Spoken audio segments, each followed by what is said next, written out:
নমস্কার বন্ধুরা, আমি আজকে আপনাদের সাথে সিমুইয়ের পায়েস রেসিপি শেয়ার করব।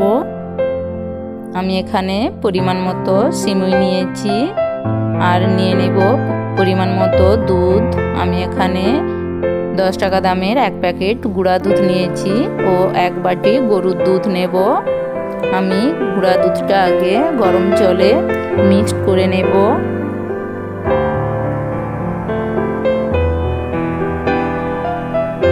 আমি এক বাটি গরুর দুধ ও গুঁড়ো দুধ আলাদা করে নিয়ে নিয়েছি।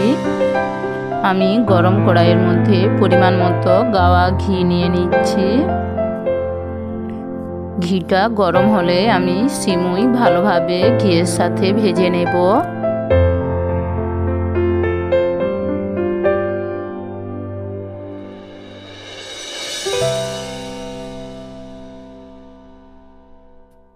সিমুইটা আমি ভালোভাবে ভেজে নিয়েছি।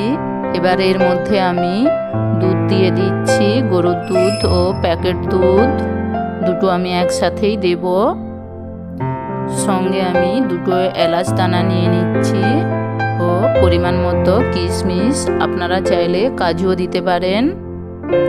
আর পরিমাণ মতো চিনি নিয়ে নেব ও সামান্য পরিমাণ লবণ। একসাথে আমি সমস্ত কিছু দিয়ে ভালোভাবে ঘেঁটে নেব।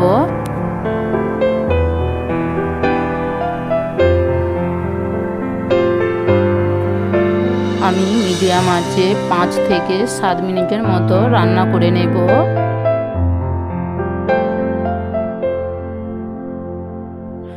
এইভাবে সিমুইয়ের পায়েস আমার রান্না হয়ে গিয়েছে। আমি একটা পাত্রে নিয়ে আপনাদের দেখাচ্ছি।